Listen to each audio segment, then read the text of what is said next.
बिस्मिल्लाहिर्रहमानिर्रहीम। अस्सलामु अलैकुम वरहमतुल्लाहि वबरकातुह। उम्मीद करता हूँ कि आप सब लोग बखैर आफियत होंगे।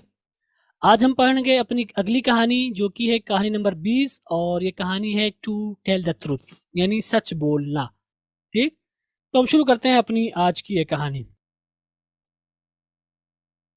To tell the truth, tell का मतलब होता है बोलना, तो कहे ना टू टेल द ट्रुथ का मतलब होगा कि सच बोलना। ठीक है, यानी सच बोलने के बारे में कहानी है, सच बोला तो क्या हुआ। तो शुरू करते हैं। Who did this ask my teacher, ये आपका एक जुमला है जो कि इंट्रोगेटिव है और ये हु से स्टार्ट हुआ है, इसलिए यहाँ पर कोई हेल्पिंग वर्ब नहीं आया हुआ है। और इसमें दो हिस्से हैं, आस्क माई टीचर भी एक हिस्सा है। डिड ये आपका हेल्पिंग वर्ब नहीं है, बल्कि डू का मतलब होता है करना। ठीक है, और मैंने आपको पढ़ाया हु के बारे में कि जब इसको इस्तेमाल करेंगे तो कैसे कहेंगे, इसमें हेल्पिंग वर्ब नहीं लाते हैं। मैंने पूरी तफसील बता रखी है, आप वहां पर देख सकते हैं। हु के बारे में बाकायदा एक लेसन है हमारे यूट्यूब चैनल पर, आप देख लीजिए। तो हु डिड दिस, इसका मतलब होगा ये किसने किया।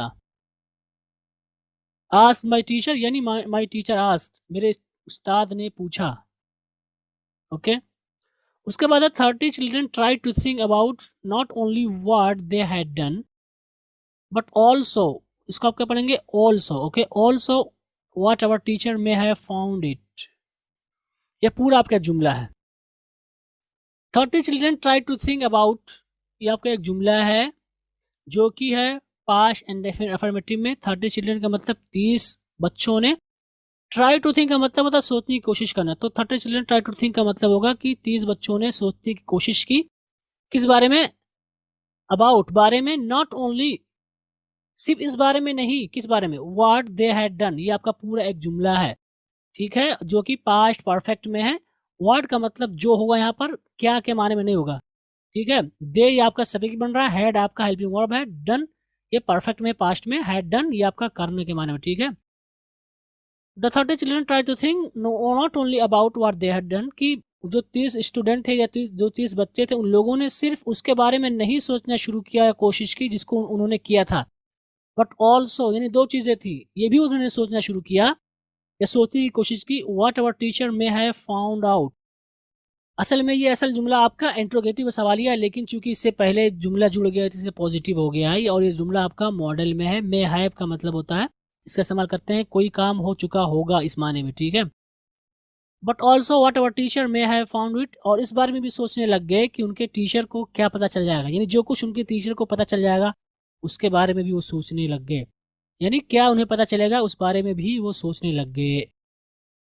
Who did this ask my teacher once more, ये भी आपका जुमला है, अभी मैंने बताया हु डिड दिस, ये आपका इंट्रोगेटिव है और ये हेल्पिंग वर्ब नहीं है, बल्कि डू का सेकंड फॉर्म डिड है। हु डिड दिस, ऐसा किसने किया। Ask my teacher once more, मेरे टीचर ने एक बार फिर से पूछा। वंस मोर का मतलब एक बार फिर। शी वॉजंट रियली, तो यहाँ पर गोया कि टीचर यहाँ पे फीमेल है, इससे पता चल रहा है, तो उस्ताने भी आप कर सकते हैं, टीचर आप मेल फीमेल दोनों ही इस्तेमाल कर सकते हैं, मेरी टीचर कहने की जरूरत नहीं है। लेकिन अगर आप उस्ताद या उस्तानी लाते हैं तो आपको वहां पर फर्क करना पड़ेगा। ठीक, तो शी वॉजंट रियली आस्किंग, यहाँ पर जुमला है जो कि पास्ट कंटिन्यूअस नेगेटिव में है। शी आपका सब्जेक्ट है, वाज हेल्पिंग वर्ब, नॉट ये आपका नहीं के माने में है। आस्क का मतलब होता है पूछना, आईएनजी के साथ आया हुआ। She was not really asking का मतलब होगा कि वो हकीकत में पूछ नहीं रहे थी। She was demanding an answer, ये भी आपका जुमला है जो कि पास्ट कंटिन्यूअस अफर्मेटिव में, शी आपका सब्जेक्ट बन रहा है, वाज हेल्पिंग वर्ब है। डिमांड का मतलब होता है चाहना, तलब करना, आईएनजी के साथ आया हुआ। एन आंसर ये आपका ऑब्जेक्ट बन रहा है। She was demanding an answer का मतलब होगा कि वो एक जवाब चाह रही थी। शी सेल्डम बिकेम एंग्री, ये आपका एक जुमला है जो कि पास्ट इंडेफिनिट अफर्मेटिव में, शी आपका सब्जेक्ट है, सेल्डम दीगर वर्ड्स में आ जाएगा। बिकम एंग्री का मतलब होता है गुस्सा होना, सेल्डम का मतलब होता है कभी कभार ही, तो शी सेल्डम बिकेम एंग्री कि वो कभी कभार ही गुस्सा होती थी, यहाँ पर आदत आ गई। ठीक है, गुस्सा होती थी या गुस्सा करती थी। But she was this time, ठीक है, mean she was angry this time. ठीक है, लेकिन इस बार, दिस टाइम का मतलब इस वक्त नहीं होगा, दिस टाइम का मतलब इस बार, अगर यहाँ पर एट होता तो इस टाइम होता। ठीक है, लेकिन दिस टाइम का मतलब इस बार। But she was this time, लेकिन इस मर्तबा वो गुस्सा थी। She held up a piece of broken glass, ये आपका एक जुमला है जो कि पास्ट इंडेफिनिट अफर्मेटिव में, शी आपका सब्जेक्ट है, हेल्ड का मतलब होता है पकड़ना, held second form, held up का मतलब होता है उठाना या पकड़ना। A piece of broken glass, ये आपका पूरा एक ऑब्जेक्ट बन रहा है। तो she held up a piece of broken glass, टूटे हुए शीशे का टुकड़ा उठाया, एंड आस्क्ड, और पूछा, क्या पूछा, हु ब्रोक दिस विंडो। ये भी आपका इंट्रोगेटिव है, हु के साथ आया हुआ, इसलिए यहाँ पर डिड नहीं आया हुआ, ठीक। तो हु ब्रोक दिस विंडो, कि इस खिड़की को किसने तोड़ा। ब्रेक की सेकंड फॉर्म ब्रोक आती है, थर्ड फॉर्म ब्रोकन आती है। यहाँ पर सेकंड फॉर्म है पास्ट इंडेफिनिट इंट्रोगेटिव की वजह से, चूंकि हेल्पिंग वर्ब नहीं आया इसलिए सेकंड फॉर्म हमने इस्तेमाल किया। ओ आई थॉट, मैंने सोचा, ठीक है। I was the one who broke the window, ये आपका जुमला है जिसमें दो हिस्से, आई वॉज द वन, दूसरा who broke the window. I was then ये आपका असर्टिव है, और हु ब्रोक द विंडो ये आपका पास्ट इंडेफिनिट अफर्मेटिव है, जो कि एक्टिव वॉइस है। ब्रेक का मतलब तोड़ना, ब्रोक द विंडो आपका ऑब्जेक्ट बन रहा है। आई वॉज द वन, कि मैं एक था, हु ब्रोक द विंडो, जिसने खिड़की को तोड़ा था। ये आपका तर्जुमा हुआ। I had not done it intentionally, ये आपका एक जुमला है जो कि पास्ट अफर्मेटिव में आई सब्जेक्ट बन रहा है। हैड ये आपका हेल्पिंग वर्ब है, नॉट नेगेटिव है, डन ये आपका थर्ड फॉर्म है, जो कि ये पूरा जुमला नेगेटिव में, ठीक है। इंटेंशनली या दीगर वर्ड्स में आ जाएगा, जानबूझ करके, ठीक है। I had not done it intentionally का क्या मतलब होगा, कि मैंने इसे जानबूझकर नहीं किया था, ठीक। It was caused by an errant throw of a baseball, यह आपका एक जुमला है जो कि पैसिव वॉइस में है, passive voice affirmative past. It was caused ये हो गया, यह हो गया था कैसे, by an errant throw of a baseball, baseball के गलत फेंकने की वजह से, यानी गलत तरीके से बेसबॉल फेंकने की वजह से, गलत तरीके से बेसबॉल फेंकने की वजह से ये हो गया था। I was working on my buccal ball, I was working on my buccal ball, ये आपका जुमला है जो कि पास्ट कंटिन्यूअस अफर्मेटिव है। आई आपका सब्जेक्ट है, वॉज हेल्पिंग वर्ब है, वर्क का मतलब काम करना आईएनजी के साथ। On my buccal ball, I was working on buccal ball का मतलब होगा कि मैं, बकेल बॉल का मतलब होता है आहिस्ता आहिस्ता कोई काम करना। तो यहाँ पर ये खेल में कुछ वो कर रहा था, तो इसलिए वहां पर उसने लिखा है, यानी बेस बॉल को कहीं पर फेंकने के माने में। तो गोया कि I was working on my buccal ball का मतलब हुआ कि मैं गेंद को फेंक रहा था। नकल बॉल का मतलब होता है बेसबॉल को फेंकना, तो यानी मैं बेसबॉल को फेंक रहा था। वर्किंग ऑन माई नकल बॉल, कि नकल बॉल पर काम करना, यानी मैं बेसबॉल को फेंक रहा था। इट नीडेड मोर वर्क, ये आपका जुमला है जो कि पास्ट अफर्मेटिव में, इट आपका सब्जेक्ट है, नीड आपका वर्ब है, मोर वर्क ये आपका ऑब्जेक्ट बनेगा। इट नीडेड मोर वर्क का मतलब इसमें मजीद काम की जरूरत थी, ठीक है, यानी इसमें और कुछ करना था, भी आप कर सकते हैं। Why did it have to be me? Why did it have to be me? ये मुझे समझ में नहीं आया, मैंने काफ़ी कोशिश की समझने की। अगर समझ में आएगा तो इंशाल्लाह इसको हम वीडियो के कमेंट में डाल देंगे, और आप देख लीजिएगा, मैं गलत तरीके से नहीं करा सकता। तो आगे चलते हैं। It wasn't really my fault, ये आपका जुमला है जो कि पास्ट में है, असर्टिव जुमला है, और ये नेगेटिव में है। इट आपका सब्जेक्ट बन रहा है, वॉजंट रियली माई फॉल्ट ये आपका प्रेडिकेट बन जाएगा कि हकीकत में ये मेरी गलती नहीं थी। If I admitted guilt I would be in a lot of trouble, ये आपका जुमला है जिसमें दो हिस्से हैं, और दोनों जुमले ये आपके शर्तिया जुमले हैं। If I admitted guilt, if का मतलब अगर, आई का मतलब मैं, एडमिट का मतलब, ये एडमिट गिल्ट का मतलब होता है गलती को मान लेना, ठीक है। तो यहाँ पर ये असल जुमला आपका पास्ट इंडेफिनिट अफर्मेटिव में, आई एडमिटेड गिल्ट का मतलब मैंने गलती मान ली। तो इफ आई एडमिटेड गिल्ट का मतलब होगा कि अगर मैंने गलती मान ली। I would be in a lot of trouble, ये आपका जुमला है जो कि मॉडल है, और ये पॉजिटिव है। आई आपका सब्जेक्ट बन रहा है, वुड आपका ऑक्सिलरी वर्ब है, बी का मतलब होना वर्ब है, इन अ लॉट ऑफ ट्रबल बहुत ज्यादा परेशानी में। तो आई would be in a lot of trouble का मतलब हुआ कि मैं बहुत ज्यादा परेशानी में हो जाऊंगा। अगर मैंने गलती मान ली तो मैं परेशानी में, बड़ी परेशानी में पड़ जाऊंगा या फंस जाऊंगा, भी आप कर सकते हैं। ओके, आगे है, how would I be able to pay for a big window like that, ये भी आपका जुमला मॉडल में जो कि क्वेश्चन वाला इंट्रोगेटिव है। हाउ क्वेश्चन वर्ड है, वुड गागी के माने में ऑक्सिलरी वर्ब, आई सब्जेक्ट है, बी एबल का मतलब होता है कर पाना, कोई चीज लायक होना, किसी चीज के लायक होना। टू पे का मतलब होता है पे करना, फॉर अ बिग विंडो ये आपका दीगर वर्ड्स में आ जाएगा, लाइक डेट ये भी आ जाएगा, ठीक है। तो how would I be able to pay, कि मैं कैसे दे पाऊंगा, एबल का मतलब पाना, कर पाना, यानी तो मैं कैसे अदा कर पाऊंगा, फॉर अ बिग विंडो, कि एक बड़ी खिड़की के लिए, लाइक डेट, इस तरह, यानी इस तरह की ये जो बड़ी खिड़की है, इस तरह की जो बड़ी खिड़की है उसकी भरपाई मैं कैसे कर पाऊंगा। तो पे का मतलब अदा करना, पैसे देना, यानी भरपाई करना। यहाँ पर चूंकि तोड़ दिया था तो उसके बारे में बात कर रहा है, तो मैंने अपनी तरफ से ऐड कर दिया कि कैसे भरपाई कर पाऊंगा।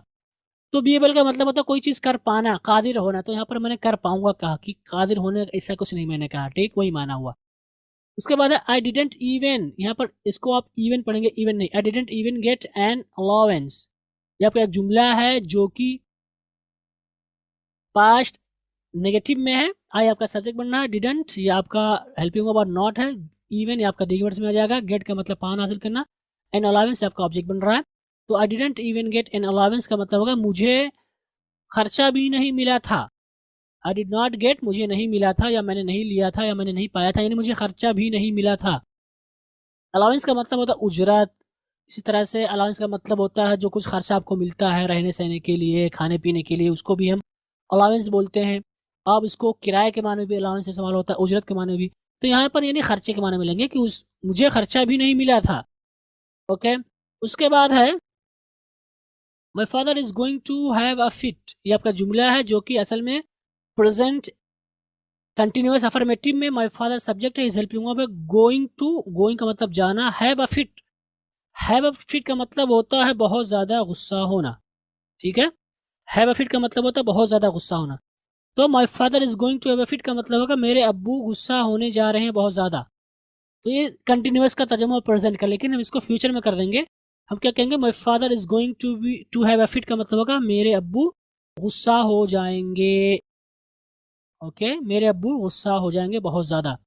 आई थॉट, ये आपका पास्ट इंडेफिनिट में, आई सब्जेक्ट, थिंक इसका फॉर्म थॉट है, आई थॉट मैंने सोचा। उसके बाद है I didn't want to raise my hand. ये आपका पूरा एक जुमला है जो कि पास्ट इंडेफिनिट नेगेटिव में है। आई आपका सब्जेक्ट है, did not helping verb not है, वांट का मतलब चाहना, रेज का मतलब होता है उठाना, माई हैंड का मतलब अपना हाथ। तो I did not want to raise my hand का मतलब होगा कि मैं अपना हाथ नहीं उठाना चाहता था, ठीक है।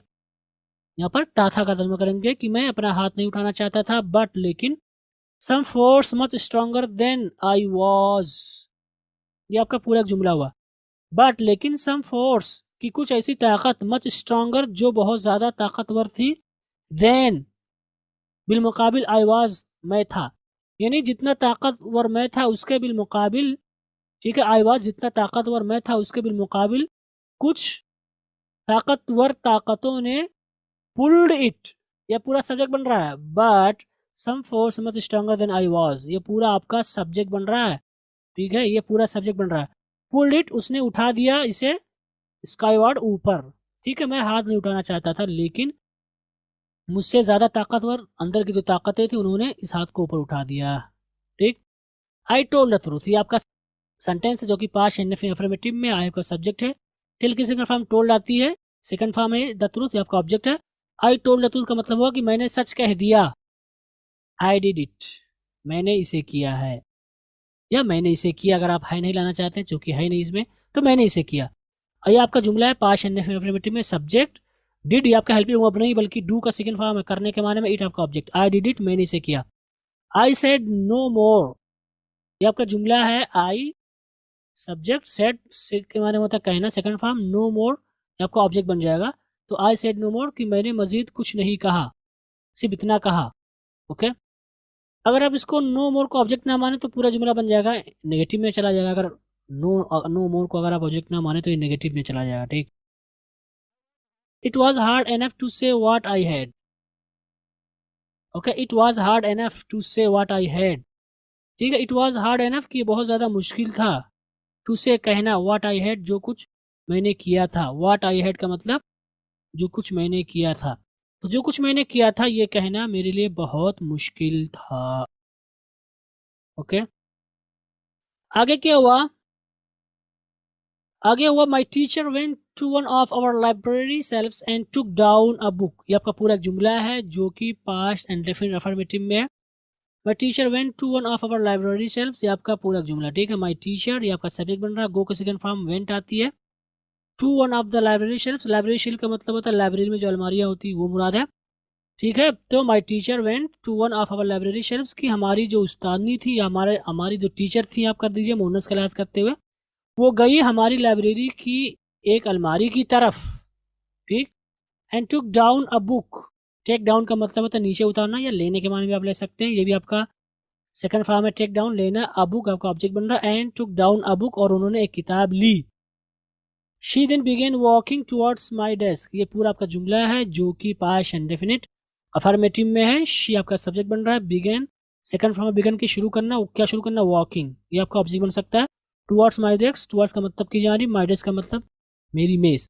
एंड देन और फिर, शी देन फिर वो began walking towards my desk, उन्होंने चलना शुरू कर दिया मेरे डेस्क की तरफ। I had never seen my teacher strike a student, ये पूरा आपका जुमला है जो कि पास्ट परफेक्ट अफर्मेटिव में। आई का मतलब सब्जेक्ट बन रहा है, हैड आपका हेल्पिंग वर्ब है। नेवर सीन, चूंकि यहाँ पर नेवर आया तो गोया कि नेगेटिव हो जाएगा, ठीक है। तो ये जुमला होगा past perfect negative. I had never scene, कि मैंने कभी नहीं देखा था, किसको, माई टीचर, अपनी टीचर को, या अपने टीचर भी आप कर सकते हैं, या अपनी उस्तानी को, किस हालत में, स्ट्राइक का स्टूडेंट, स्ट्राइक का मतलब होता है मारना, स्ट्राइक का स्टूडेंट, इसको आप क्या पढ़ेंगे, स्टूडेंट, स्टूडेंट, ठीक है। तो मैंने कभी नहीं देखा था अपने टीचर को किसी स्टूडेंट को या किसी तालिब इल्म को मारते हुए। But I feared she was going to start with me, ये आपका पूरा जुमला है। But I feared she was going to start with me, ये दूसरा जुमला, ठीक है। बट आई फेयर्ड, आई सब्जेक्ट बन रहा है, फेयर का मतलब था डरना। बट आई फेयर्ड, लेकिन मैं डर गया था, किस बात से, she was going to start with me, ये आपका पूरा जुमला है पास्ट कंटिन्यूअस अफर्मेटिव। शी का मतलब वो, वॉज का मतलब हेल्पिंग वर्ब, गो का मतलब जाना, टू स्टार्ट का मतलब शुरू करना, विद मी के मतलब मेरे साथ।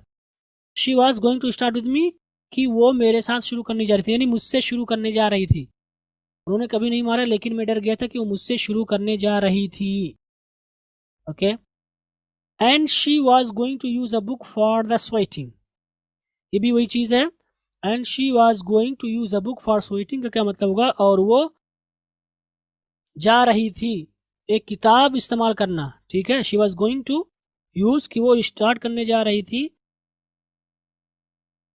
टू यूज अ बुक, एक किताब इस्तेमाल करना, फॉर द स्वेटिंग, स्वेट का मतलब थपाक थपाक मारना, जोर से मारना, यानी मारने के माने में होगा, ठीक है।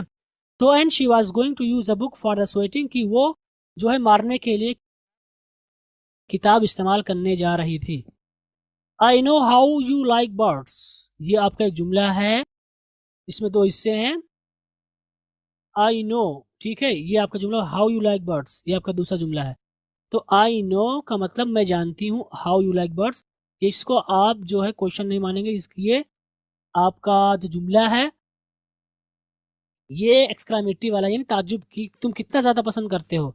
तो आई नो मैं जानती हूँ, हाउ यू लाइक बर्ड्स, की तुम्हें परिंदे कितने ज़्यादा पसंद हैं, तुम परिंदे कितने ज़्यादा पसंद करते हो, उन्हें कहेंगे कि तुम्हें परिंदे कितने ज़्यादा पसंद है, ये तर्जुमा होगा। शी सेड, उन्होंने कहा, ये आपका पूरा जुमला हो गया। As she stood looking down at my guilt ridden face, ये पूरा जुमला है। एज, उन्होंने कहा जब, एज का मतलब होगा जब। शी स्टूड, ये आपका जुमला हुआ, शी का मतलब सब्जेक्ट बन रहा है, और स्टैंड का मतलब खड़ा होना।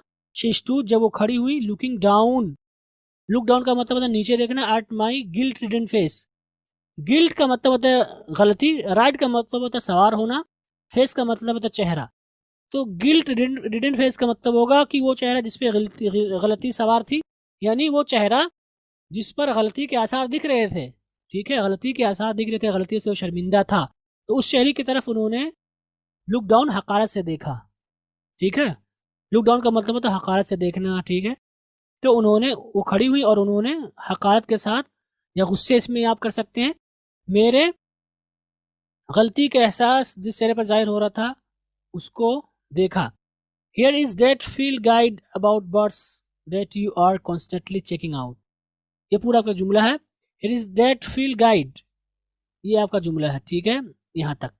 तो here is that field guide about birds, ये रही, हियर इज का मतलब होगा ये रही, फील्ड गाइड मैदानी तौर पर रहनुमाई, अबाउट बर्ड्स चिड़ियों के बारे में, ठीक है। ये जो किताब है इसमें आपको चिड़ियों के बारे में फील्ड यानी मैदानी तौर पर जानकारी मिलेगी। कौन सी चिड़िया, that you are constantly checking out, ये आपका पूरा जुमला है जो कि प्रेजेंट कंटिन्यूअस अफर्मेटिव में है। यू आपका सब्जेक्ट बन रहा है, आर आपका हेल्पिंग वर्ब है, कॉन्स्टेंटली आपका दीगर वर्ड्स में आ जाएगा। कॉन्स्टेंटली का मतलब होता है मुसलसल, लगातार। चेकआउट का मतलब होता है ढूंढना, ठीक है। तो here is that field guide कि आपके पास ये रही मैदानी तौर पर रहनुमाई उन चीज़ों के बारे में जिनको आप मुसलसल ढूंढते रहते हैं। You are constantly checking out का मतलब होगा रहे हैं नहीं होगा, रहते हैं, जिनको आप मुसलसल ढूंढते रहते हैं। इट इज़ योर्स, ये आपका जुमला है, ये आपके लिए है, ये आपके लिए, ये आपकी है भी आप कर सकते हैं। द बुक इज योर्स, ये आपका जुमला है, ये किताब आपकी है, ये आपके लिए है। And you will not be punished, ये आपका एक जुमला है जो कि फ्यूचर है और पैसिव वॉइस में है और नेगेटिव में है। यू आपका सब्जेक्ट बन रहा है, विल हेल्प है, नॉट नेगेटिव के लाए हुआ, बी पनिश्ड ये वर्ब के साथ आया हुआ, बी पैसिव वॉइस के जैसा आया हुआ। You will not be punished कि तुम्हें सजा नहीं दी जाएगी। एज लॉन्ग एज, जब तक, you remember that, you remember ये आपका जुमला है, यू आपका सब्जेक्ट बनना है, रिमेंबर का मतलब याद करना। जब तक आप याद करते हैं डैट की I am not rewarding you for your misdeed, ये आपका पूरा एक जुमला है जो कि प्रेजेंट कंटिन्यूअस नेगेटिव में है। आई सब्जेक्ट बन रहा है, एम आपका हेल्पिंग वर्ब है, नॉट नेगेटिव है। रिवॉर्ड का मतलब होता है इनाम देना, आईएनजी के साथ आया हुआ। यू आपका ऑब्जेक्ट बन रहा है, फॉर योर मिसडीड ये आपका देवर में जाएगा। मिसडीड का मतलब गलत काम या गलत हरकत। तो I am not rewarding you for your misdeed का मतलब होगा कि मैं आपको इनाम नहीं दे रहा हूँ आपके गलत काम की वजह से। यहाँ पर फॉर का मतलब की वजह से कर देंगे। I am rewarding you for your truthfulness, ये पूरा आपका जुमला है जो कि प्रेजेंट कंटिन्यूअस अफर्मेटिव में, आई सब्जेक्ट है, एम आपका हेल्पिंग वर्ब है। रिवॉर्ड का मतलब होता है इनाम देना, यू आप ऑब्जेक्ट बन रहा है, फॉर योर ट्रूथफुलनेस, ट्रूथफुलनेस का मतलब होता है सच्चाई।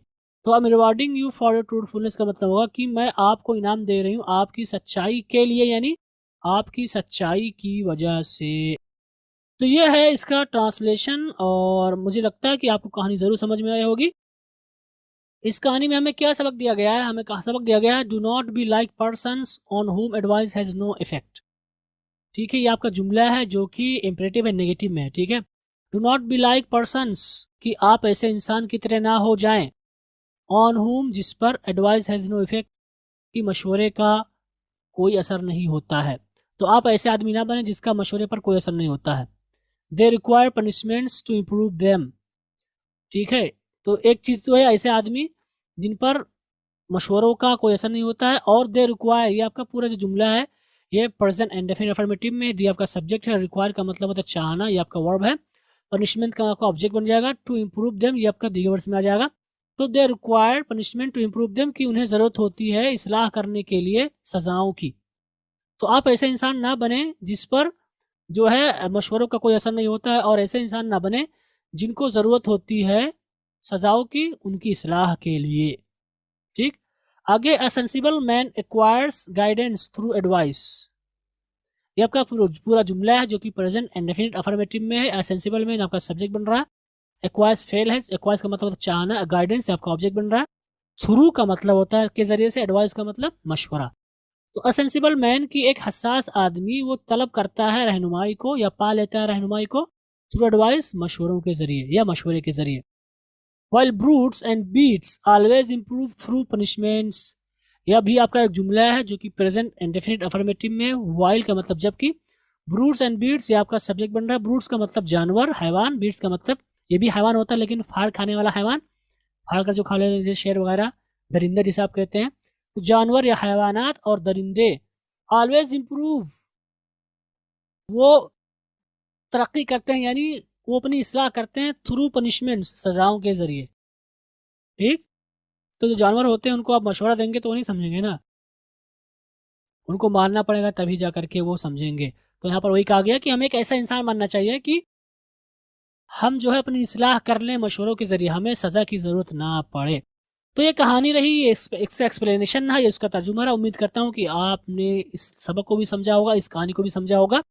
अब इसी के साथ हम आपसे रुखसत होते हैं, इंशाल्लाह फिर मिलेंगे अगली कहानी में। वस्सलामु अलैकुम वरहमतुल्लाहि वबरकातुहू।